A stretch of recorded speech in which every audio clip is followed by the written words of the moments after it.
Ellen Taylor has been a professor at the University of California, Davis since 1994, specializing in early American history and the history of the American West.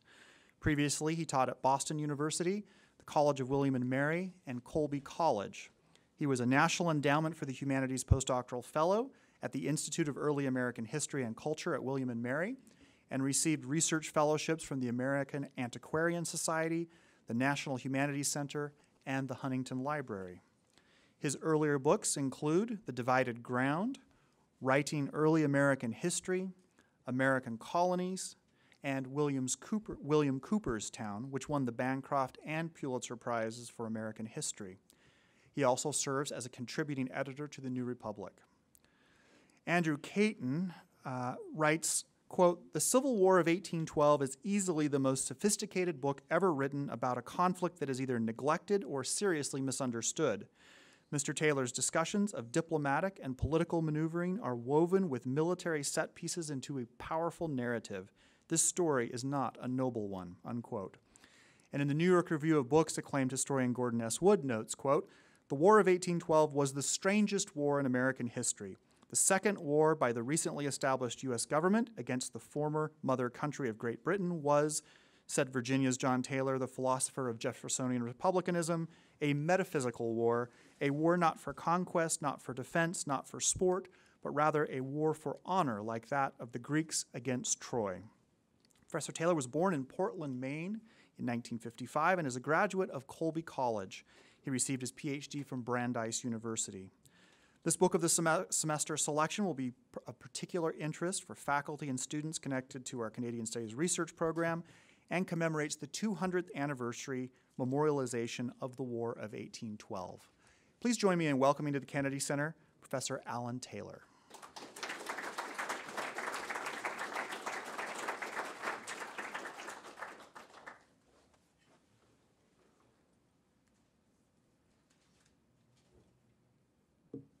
Corey promised me I'd have to be very patient with the slides. And is it possible to get the lights lowered on the screen? That's great. Thank you very much. I want to thank Corey for that very kind introduction and for all of his help in arranging this today, and also Professor Richard Davis for his help as well. So I understand there are a fair number of Canadian students here at BYU. How many of you would like to self-identify as Canadians? Or are you trying to lay low? Okay. Well, the Americans still have you outnumbered. But we're all friends now and NATO allies. I gave a talk in Philadelphia in the spring, and the organizers were extreme optimists. So they had me in an auditorium with 900 seats, and 40 people showed up and arranged themselves randomly through all 900 seats. So it's much better for morale to see more than 40 people here in a smaller room.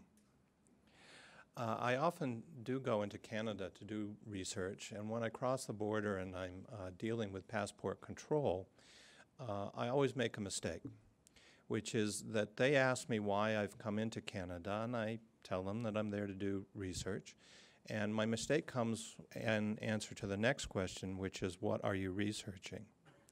Because when you say the War of 1812 to a Canadian, they want to talk to you for a while about it. And it means I'm not going to get into Canada immediately. I'm going to have to satisfy them that I know that Canada won the War of 1812. Now, this never happens to me when I cross back into the American side of the border and they ask me why I was in Canada. They could care less about the War of 1812. So it shows you that though both the United States and Canadians were involved in this war, they have very different significance that they invest in this conflict in historical memory 200 years later. Now, for Americans, most Americans, as Corey Leonard indicated, don't know very much about the War of 1812. You'd probably, if you ask them when it started, they might struggle with it. And it looms small because it seems like an insignificant war because it seems to have ended in a draw. It didn't change any boundary. And Americans don't like ties in wars any more than they do in football games. So at best, Americans will remember the war for a handful of patriotic episodes that are taken out of context, such as the victories of the warship, the USS Constitution, popularly known as Old Ironsides. It's a frigate that still survives, and if any of you have had occasion to go to Boston, you may have had a chance to see this warship. It is the only American warship that survives from the War of 1812. That was quick. Okay, it's getting faster. Or Americans will remember the British as being very nasty because they burned the White House and they burned the Capitol building. And this comes up every time a British Prime Minister visits Washington, D.C. and is at a state dinner at the White House. So Americans don't tend to remember the defeat that led to the British occupation of the White House, just how badly the British behaved once they got into Washington. Or there is the happier memory of the American success a month later in September of 1814, when American forces successfully defended Baltimore against a British bombardment of Fort McHenry, which guarded the mouth of the harbor. And of course, there was a very famous onlooker, Francis Scott Key, who wrote a song about the battle, which has subsequently become the American national anthem, the Star-Spangled Banner. Or Americans will remember the Battle of New Orleans, because this is perhaps the most one-sided battle in American history, in which the British behaved just the way stereotype insists they always behaved, which is they wore their nice red uniforms and clumped together out in the open where they could be easily shot. This very rarely happened in war, but it happened at New Orleans, and therefore we make the most of it. And Andrew Jackson made the most of it. He became a great American military hero, and he rode that fame into the White House, becoming an American president. Now, all of these episodes, with the exception of the victories of the USS Constitution, all of these episodes come from the last year of the war, from late 1814 and very early 1815. And they come in a period in which the British have sent reinforcements across the Atlantic, enabling them to invade the United States from multiple directions. So all of these episodes suggest that the war was a defense of the homeland against British invasion. Americans remember a war in which we are David and they were Goliath.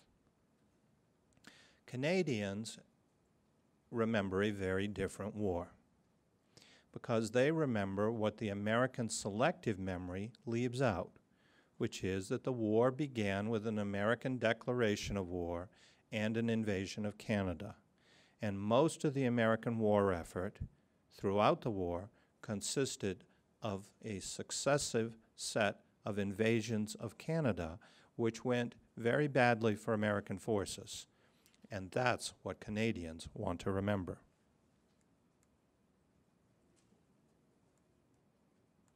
Now we're back to the slow mode. Maybe I'll try there we are. Now, Canadians remember battles like the Battle of Queenston Heights, which happened literally about 200 years ago in October of 1812. And probably the greatest Canadian monument to the war is on the top of this hill, represented in this painting, at Queenston Heights, because one of the great Canadian heroes of the war, Sir Isaac Brock, died in this battle and is entombed at the foot of the monument that has been built on Queenston Heights. Now, this is a great battle for Canadian popular memory of the war because it fits their narrative, which is that they were on the receiving end of an American invasion. American forces crossed from the New York side of the Niagara River, which is on the left, over here. And you can see them in these blue-clad troops in these boats. They crossed over before dawn, landed captured the village, stormed the heights, fended off one counterattack in which Brock died. And then there was a bigger counterattack later in the afternoon. Now, this is one of those wonderful paintings, which reminds us that paintings are not photographs. We think of them as freezing a moment in time, the way a photograph does. In fact, this painting was done by a British officer who fought that day, and it contains events that occurred over the stretch of 16 hours. So we are seeing the crossing in the morning in the foreground, and in the background we are seeing the British victory in the late afternoon, in which, with the help of First Nations peoples, people we call Indians on this side of the border, are swept, the First Nations warriors and the British soldiers sweep the Americans from the heights. Some of them literally tumbled into the river where they drowned. This is just downstream from Niagara Falls, and it is a powerful twisting current. But at least 900 American soldiers surrendered on this day. And I'm going to come back later to those prisoners because it is very significant to the bigger story I want to tell.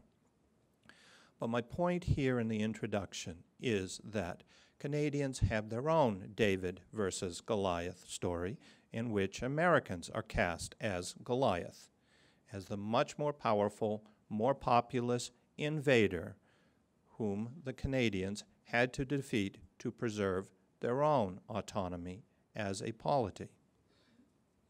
Now, in the book that I've written, I'm attempting to avoid telling either nationalist story, either the American or the Canadian, and instead I've adopted an approach which I call a Borderlands History, which attempts to look at both sides of the war and focuses on the country in which most of the combat in this war occurred, which is this borderland along the Great Lakes and the rivers connecting them, from Detroit on the west to Montreal in the northeast. Now, at that time, there were no provinces of Quebec or of Ontario, but instead they were known as Lower Canada and Upper Canada. Now, I know you're looking at the map and you're thinking it's a typographical error, right? That how could Lower Canada be on top of Upper Canada? What's going wrong here? But they are put in the right place on the map, and the names are correct. But we are such land-based people here in the early 21st century. We drive cars. We don't row bateau. Now, if you are back in 1812, there aren't any decent roads. People and their goods move by water. And in an experiential sense, then, Upper Canada is upstream. You get to Upper Canada by going against the current. So they well understood that Upper Canada was the upper country. And Lower Canada, which we now call Quebec, was the lower country. Now, by focusing on this area in the war, I'm not trying to tell the story of the war everywhere. So I don't pay much attention to the war in the Chesapeake or on the Gulf Coast or on the high seas. But I try to compensate by giving a longer history of this borderland, going back to the American Revolution and then carrying the story forward into the 1830s. So I'm using the documents, the very rich documents generated by war, in order to see more clearly the nature of life in a borderland in which people are remarkably similar on both sides of the border. And they are wrestling with the competing claims of warring regimes that are demanding choices of them that most of these people would rather not make. Choices of who do they identify with, who will they fight for, and who will they fight against. Now, these aren't as simple questions as we might think when we look at these nice, neat maps that show the United States on one side and the British Empire on the other. Most of the people who lived in Upper Canada in 1812 were newcomers from the United States. The population of Upper Canada consisted of some true Loyalists. These were Americans who had lost a previous civil war, the Civil War we call the American Revolution, generated thousands of political refugees who moved to Canada. About 14,000 of them settled in Upper Canada. That happened during the 1780s. Then, during the 1790s and the first decade of the 19th century, an even larger number of Americans, between 2 and 3 times as many as the Loyalists, moved into Upper Canada. These people were euphemistically called the late Loyalists, as if they were just slow. In fact, they weren't particularly political people. They were just common farmers, the great majority of them, or shoemakers or carpenters. And they were moving into Upper Canada primarily not for political reasons, but because land was a lot cheaper in Upper Canada than it was in the United States at that time. They're bargain hunters. So when the war comes on, 2/3 of the people living in Upper Canada were these late Loyalists. And the question is, how will they respond when an American army shows up in their midst? Will they support those invaders, their former neighbors, in many cases, their relatives? Or will they show loyalty to the British Empire for having provided them with such a good deal in the form of these land grants that were virtually free? The British expect those late Loyalists to rally to the defense of the empire as a militia to support the regular soldiers and the First Nation warriors in defending Upper Canada. But will that be the case? Now, the United States in this war targets Upper Canada for invasion. Strategically, that makes no sense. If you want to win a war in Canada, the place you strike is that you go down the Richelieu River over here and attack Montreal. And then you move on to capture the great fortress city of Quebec, because everything upstream will then be in your power. That's what the United States had tried to do during the American Revolution. But they don't do it in any significant way during the War of 1812. Instead, they are repeatedly attacking here in the Niagara Valley or over here against Detroit and occasionally in this area. Far upstream. Why do they do that? For political reasons. They're going where they think the local people will quickly rally to assist them. They think they can win battles on the cheap with local support. They think that if they win a few early, easy battles, this will make the war more popular in the United States. And when the war began, the war was very controversial. And Americans were bitterly divided about the war. And particularly in New England, where the opposition party, the Federalists, were predominant, there was a determination to do nothing to help the war effort and to do everything, or almost everything, to frustrate the war effort. So the United States went into this war itself bitterly divided, with people talking about the possibility of a civil war within the United States if New England seceded from the Union to form its own confederation and to enter into an alliance with the British Empire. Now, that possibility came very close to fruition in the last year of the war, and it is hanging out there throughout the war. So when we think about this conflict, it is not a nice, simple conflict in which you've got the Americans lining up on one side against the British on the other. because the Americans are invading a province in which most of the people were called Americans. They were not called Canadians. In 1812, the word Canadian was only applied to French speakers, who mostly lived in Lower Canada.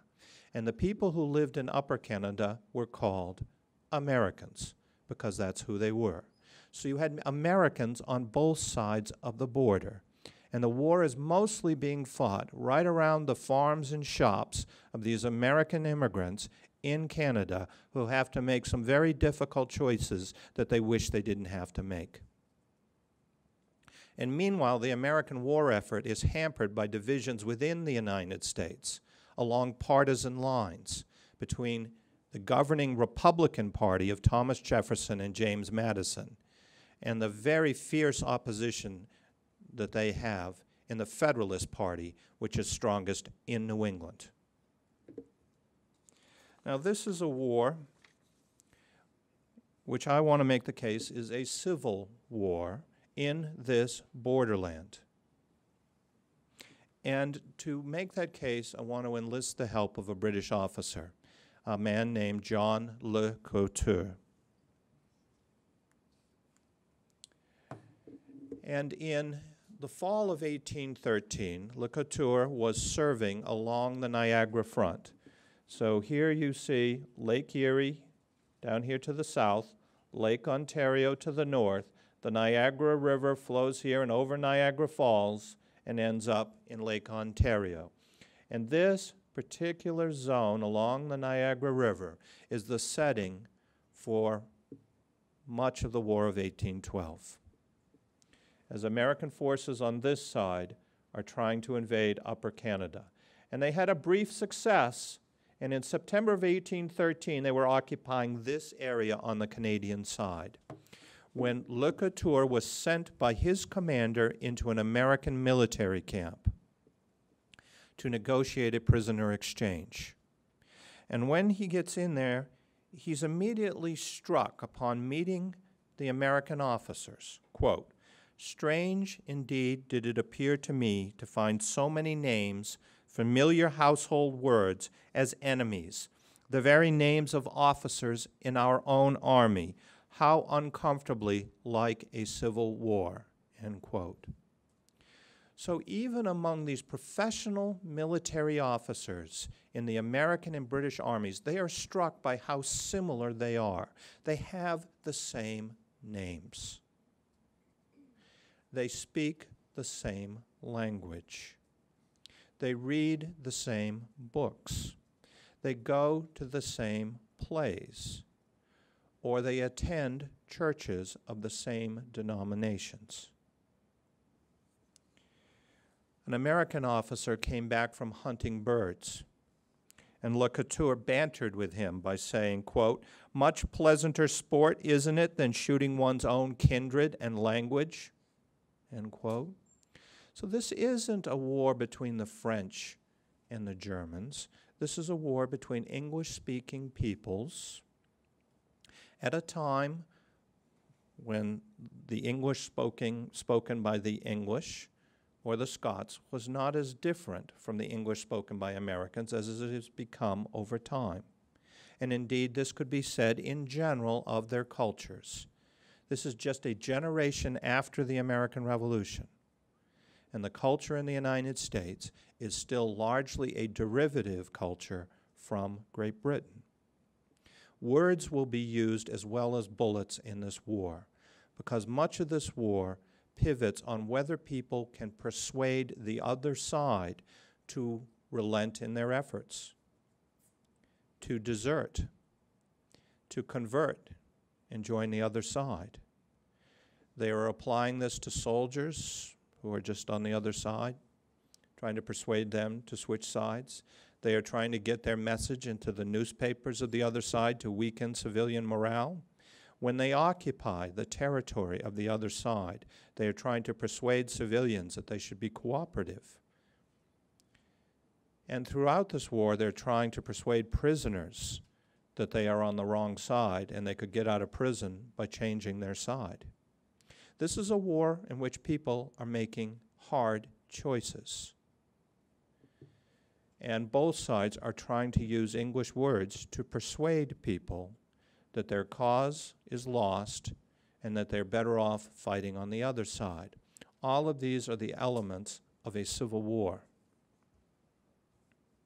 Now, a month after Le Couture had this relatively pleasant encounter in the American military camp, he recorded in his journal an atrocity committed by some American troops, and he concluded that they were all deserving of no mercy in battle.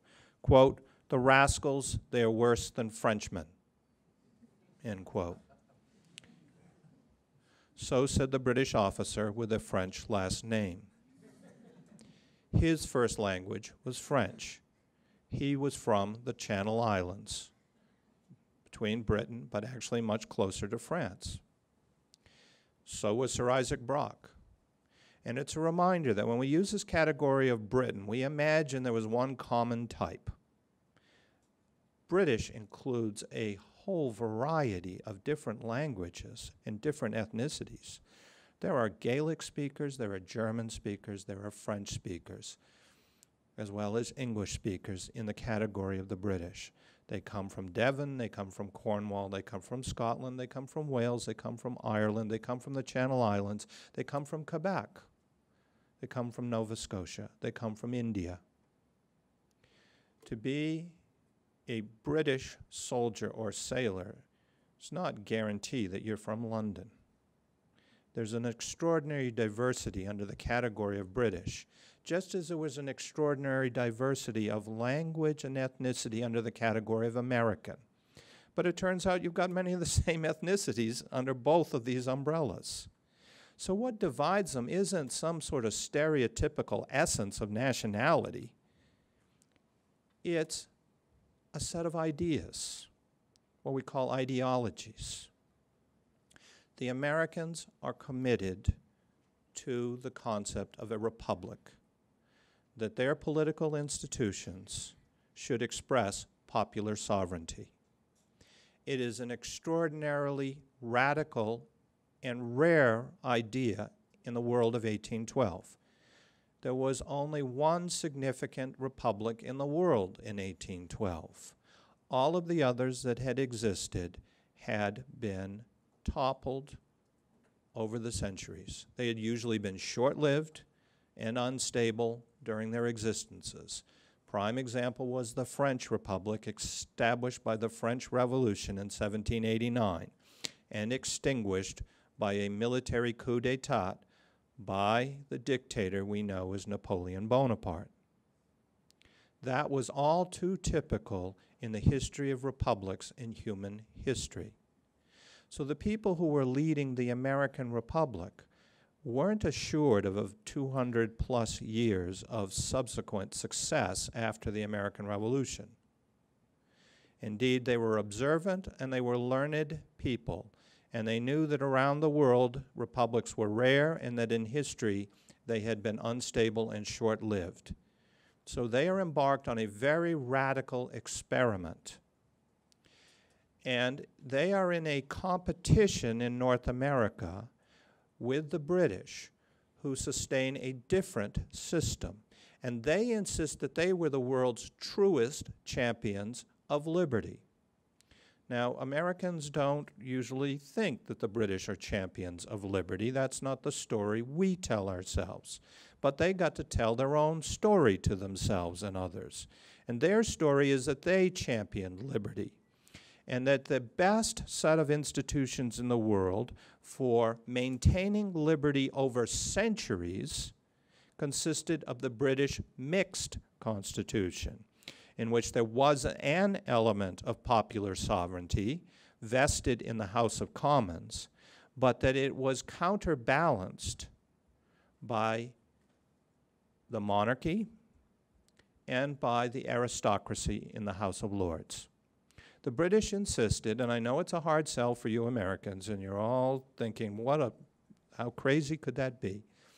But that was the insistence of the time, was the British mixed constitution had passed the tests of time and provided more liberty more stable liberty than any other system. So there is a competition in this war between systems in which you have remarkably similar sets of people on either side committed to rival ideologies.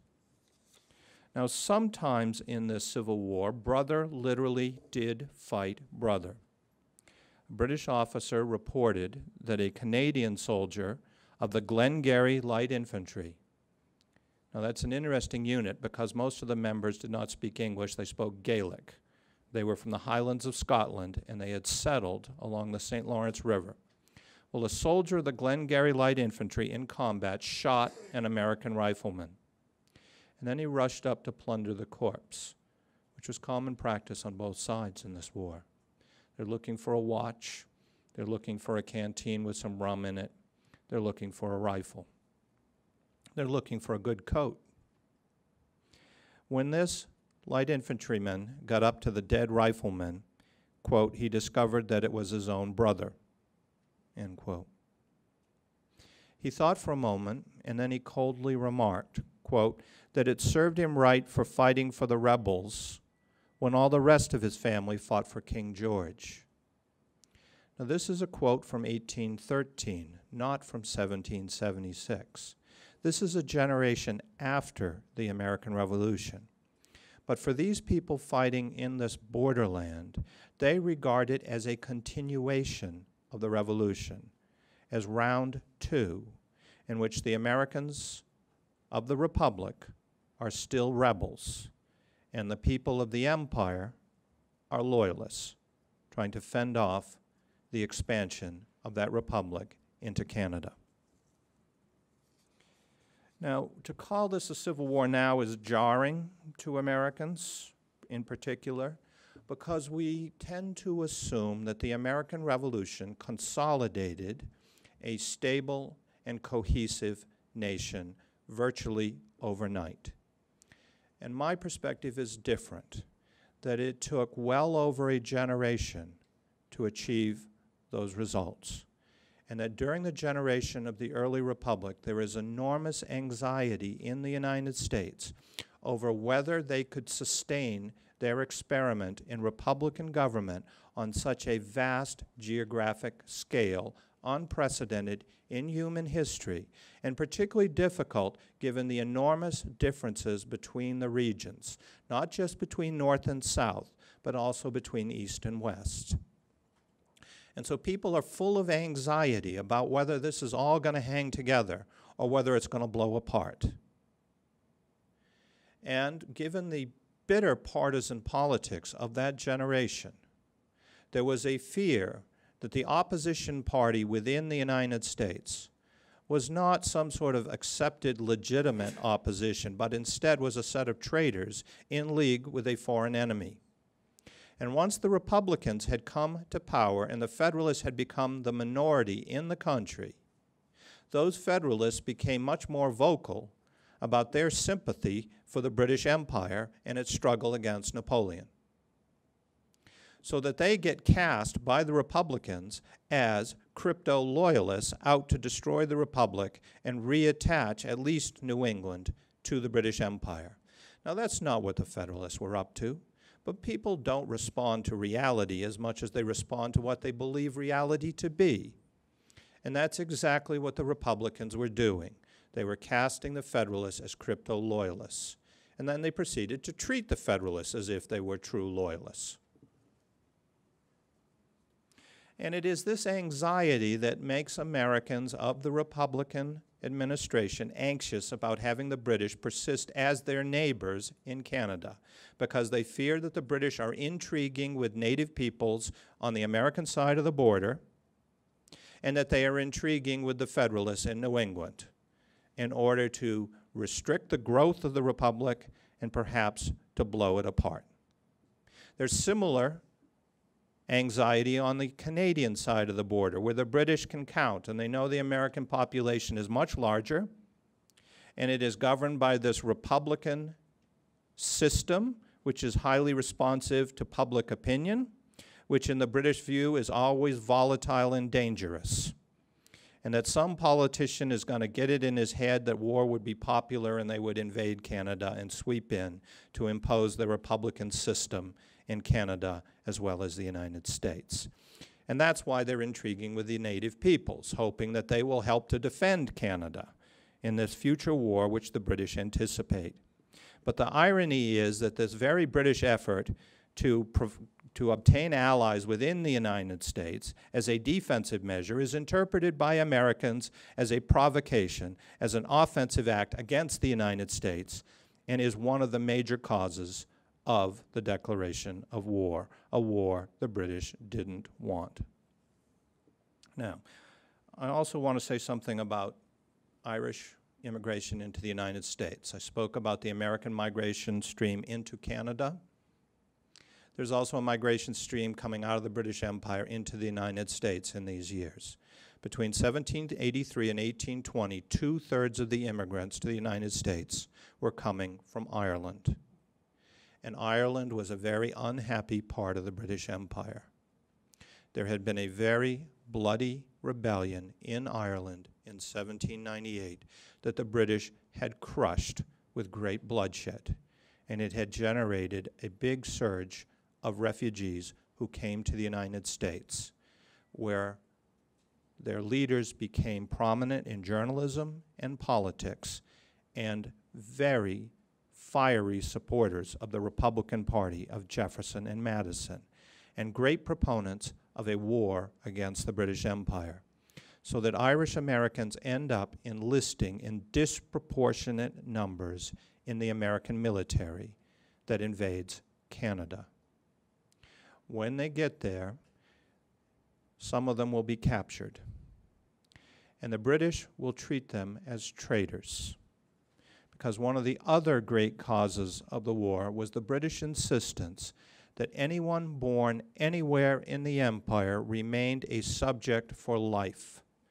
And that status could not change simply by emigrating somewhere else or even by being naturalized by another country. So when they found these Irish Americans on the high seas before the war, on American merchant ships, they would stop them and impress them to serve in the Royal Navy, claiming them as British subjects, and also making mistakes and grabbing American-born sailors as well for impressment into the Navy. And that had been the other major cause of the war. When war comes on, then the stakes are escalated. And if they capture an Irish American on an American naval ship, or they capture him from an American regiment invading Canada, they will treat him as a traitor and give him a very tough choice. Enlist in British forces to atone for your treason, or be tried as a traitor and executed if convicted. Now, ordinarily, the captured Irish Americans would decide to enlist in British forces, just as I suspect you or I would do given that tough choice. It's not because we or they suddenly loved George III. They wanted to stay alive, and they probably hoped for the day when they could desert and get back to the American side, which they couldn't do if they had been hung. But after the Battle of Queenston Heights, some unknown number of Irish Americans chose to enlist, but 23 refused. And they were sent to England for trial as traitors. This caused a political sensation in the United States. Irish Americans were up in arms. They demanded that the Madison administration do something. What the administration could do was to set aside 23 British officers as hostages, and to tell the British that one of those hostages would hang for every one of the Irish American soldiers that they hung. When you look at the names of the 23 British hostages, you find names like Fitzgerald and Fitzpatrick. They were Irish officers in the British service. most of the British soldiers serving in Canada in 1812 had been recruited in Ireland by Irish officers loyal to the Empire. The Irish were not all one people in their political views either. Thousands had left to go to the United States to live in a republic, and thousands more had stayed in Ireland. And some of them are officers in the British Army, and others are enlisted soldiers.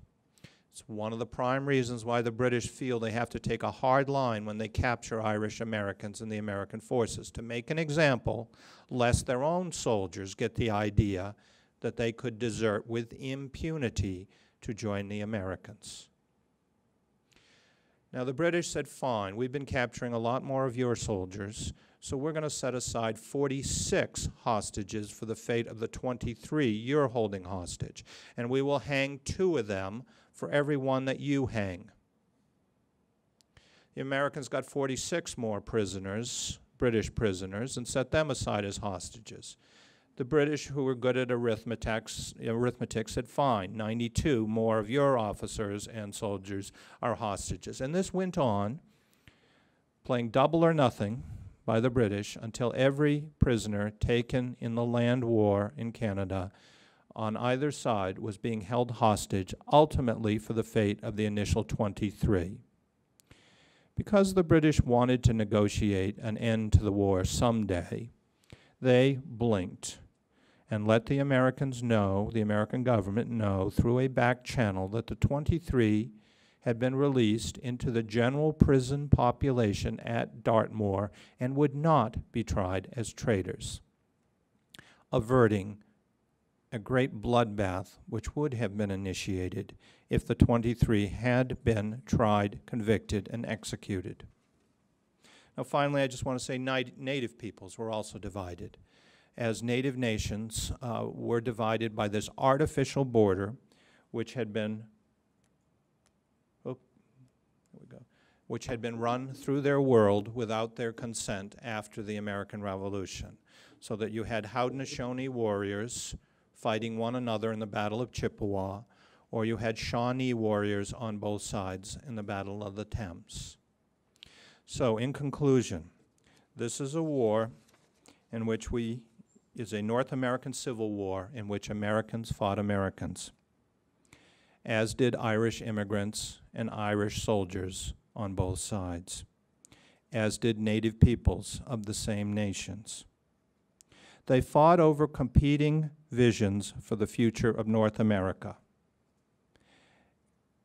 On the one side, you have people committed to the Republic and its expansion. On the other hand, you have people, including many Americans in Upper Canada, committed to resisting that Republican revolution against British rule.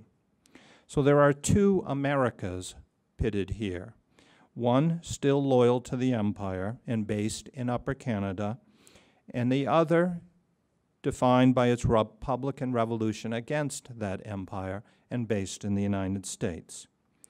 But neither side would reap what it expected from the war.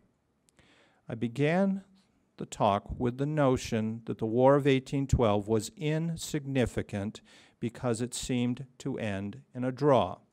But I want to suggest a paradox to you, that the war is powerfully significant precisely because it did end in a draw.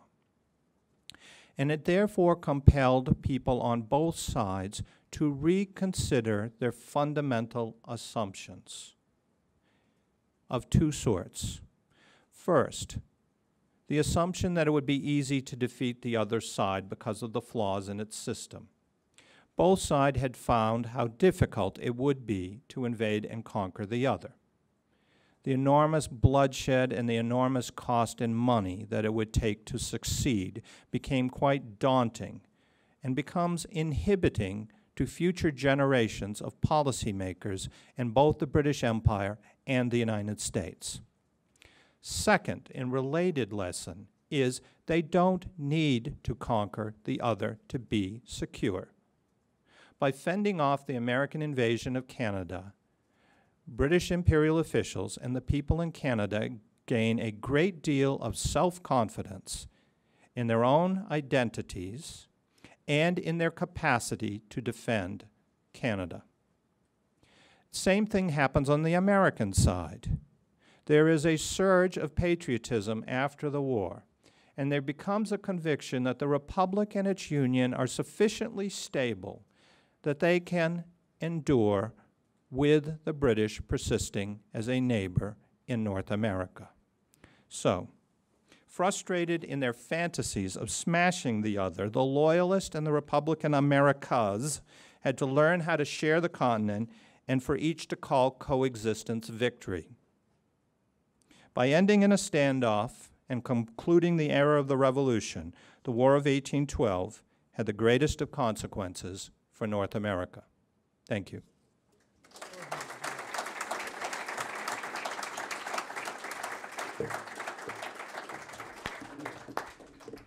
So I'm happy to take questions. If you just please wait for the microphone, raise your hand, and then tell us your name and what you're studying. I know some of you are going to have to leave for classes, but we'll take a few minutes for questions now. Gentleman there. It's a simple question, really, about your book. You talked a lot about the British and the Americans today, but in the title, you talk a lot about the Native American peoples as well in the war. Right. Okay. Would you like me to say something more about them? Yeah, maybe just even just briefly. Okay. I have interest in reading the book. Sure. The Native peoples are absolutely essential to the British success in defending Upper Canada, particularly in the first 2 years of the war, when the British forces are relatively small in Upper Canada. And Native warriors have a disproportionate impact, in part because so much of the combat occurs in heavily forested landscapes in which they are quite comfortable fighting, but also because they are quite masterful at the kind of theater, the performance of combat in ways that are very terrifying to those American soldiers who did not have prior experience with combat warfare, which is the great majority of them. So we as Americans, we sometimes like to imagine that all Americans of this generation were Daniel Boone, and they weren't. Now, there were Kentuckians who were very skilled at combat in the forest, but not as skilled as Native peoples. And most of the people serving in Upper Canada, some came from Kentucky, but most of them came from upstate New York, Pennsylvania, New England. And these are just farm boys. And they have virtually no training. And what they know about Indians is what they heard from their mothers in these terrifying tales that parents would tell their children around the hearth about Indians scalping you and burning you at the stake. And so you throw these virtually untrained, spooked young men into combat in the forest, and they first start hearing native warriors who are very skilled at screaming at the top of their lungs and who paint themselves in the most terrifying manner possible. And they first start to see these people. And what kicks in isn't any training, because they don't have any training. The American Army is so short-handed, they just put guns in the hands of these people and they send them off into the woods to fight. These people panic. And the Indians figure this out pretty quickly, and the British commanders figure this out. So they display native peoples on the battlefield, and they ham this up because it's so effective. And it works very well, particularly the first 2 years. Despite the fact that they are so essential to the defense of Upper Canada, after the war, the Canadian colonies basically forget the significant role of native peoples and proceed aggressively to dispossess them of their lands in a process that's quite similar to what happens on the American side of the border, particularly within what will become Ontario, where native peoples are whittled down onto relatively restricted reserves to free up most of their lands for newcomers from Ireland and Scotland who become the majority in Upper Canada by 1830, something that the British promote because they had become nervous about having an American majority in this colony right on the border.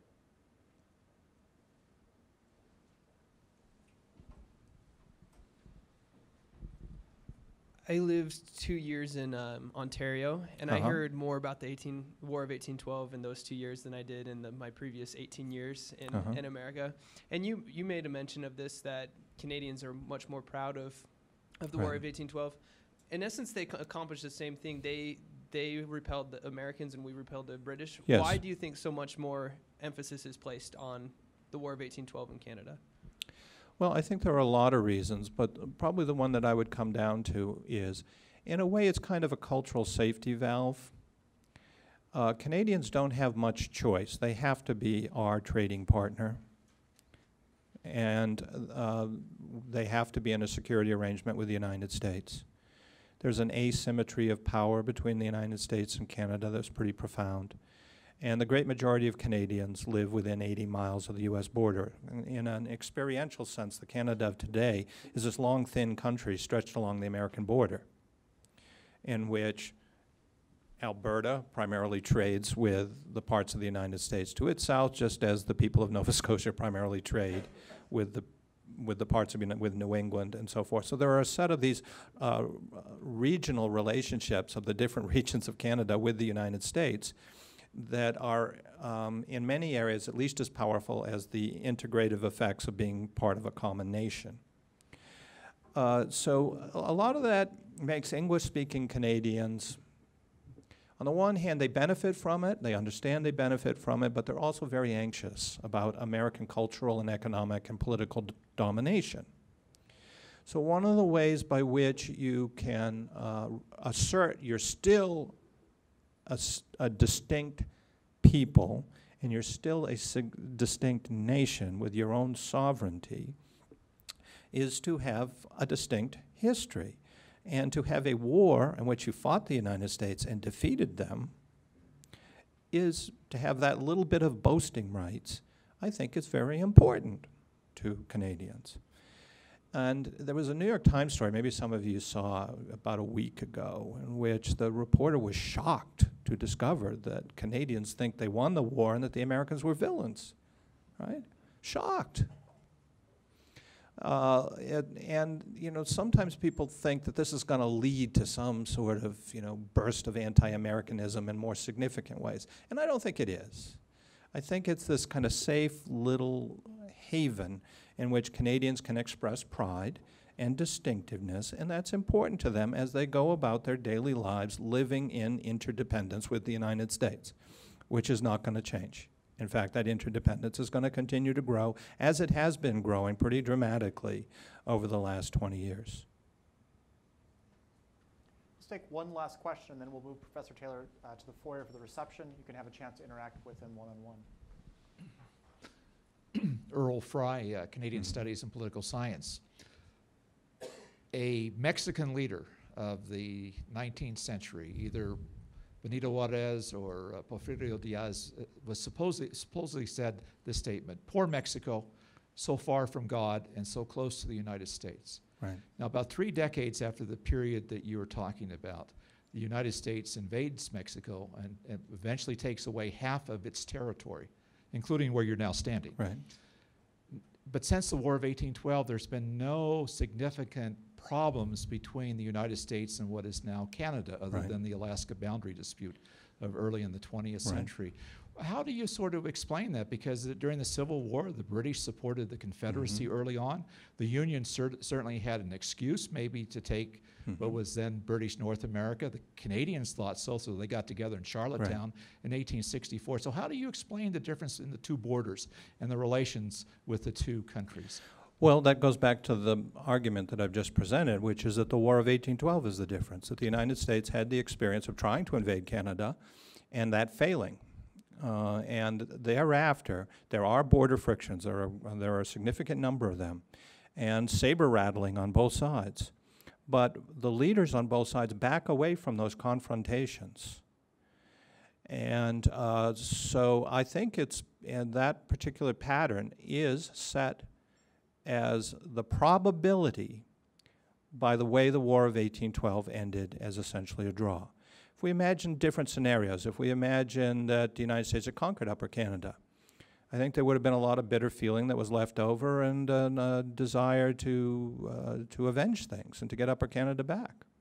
Or let's imagine that the British had retained Michigan Territory and eastern Maine, places they'd occupied during the war. There would have been a great deal of anger in the United States and a thirsting for another war to get those things back. So the fact that the war ended in a stalemate, which had been costly and painful to both sides, I think teaches them both some very valuable lessons. That it's not going to be easy to conquer the other, and they don't need to conquer the other for their own security. And it makes possible those slow, somewhat painful development of a closer relationship that will come to fruition in the 20th century when they become the primary trading partners and security partners for each other and essential to each other.